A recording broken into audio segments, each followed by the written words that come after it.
Slovensko nie je hrdé na svoje dejiny, lebo nepozná príbehy osobností, ktoré ich tvorili. Školy mlčia, médiá mlčia, my nemlčíme.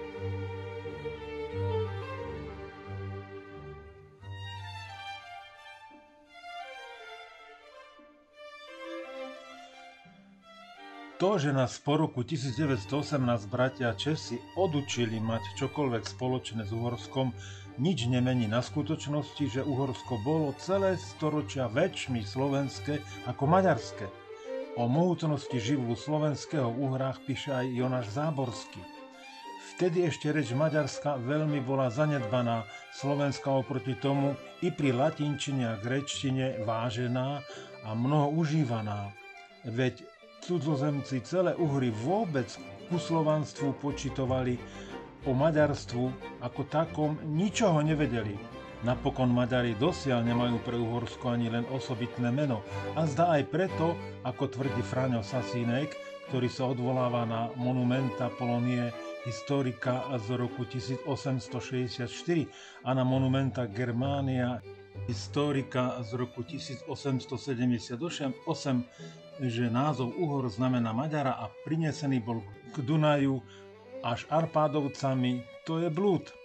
Ten názov už dávno pred Arpádom slýchaný bol v Európe. A pokračuje.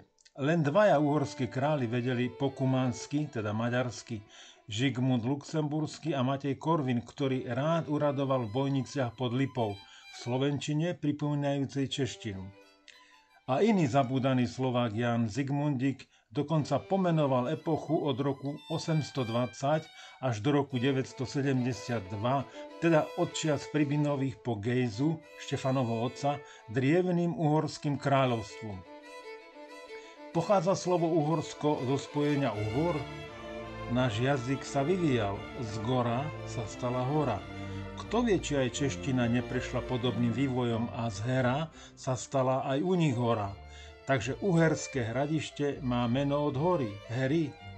Gorali aj dnes volajú horu Hara, ako v známej pesničke Gurálu, Gurálu, si niežaľ, Gurálu vrúče do Har, teda do hôr.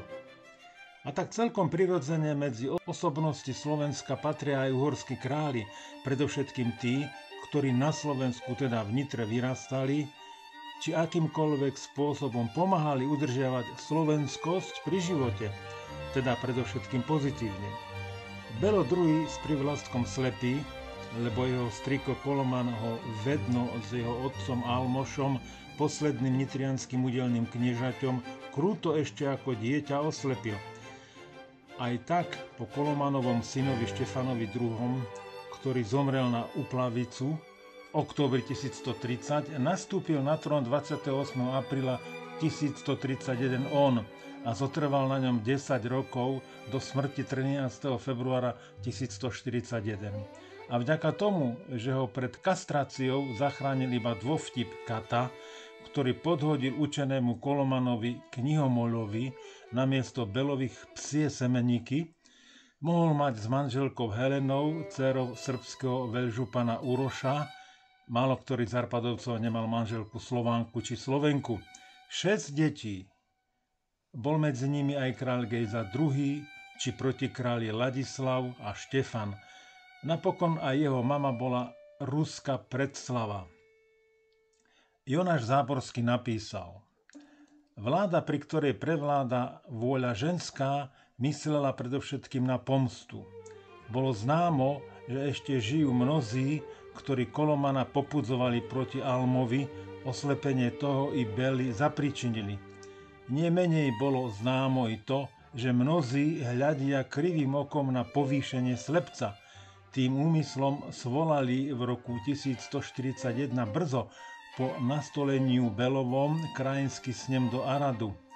Na tom sneme sa Belo porátal so skupinou 68 veľmožov, ktorí sa podieľali na krutom osude jeho otca Almoša a jeho samotného.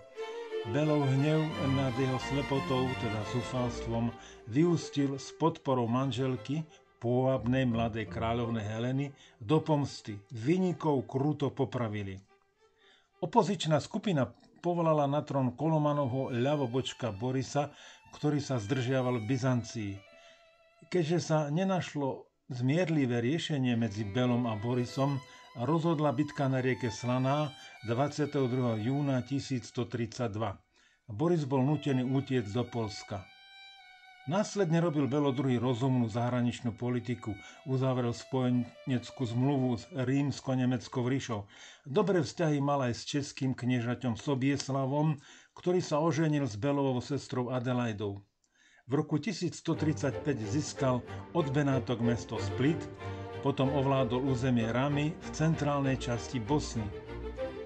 Slepý Belo II nevládol sám, pomáhala mu kráľovna Helena, ako aj jej švagor Srb Beloš s bratmi Urošom a Primislavom.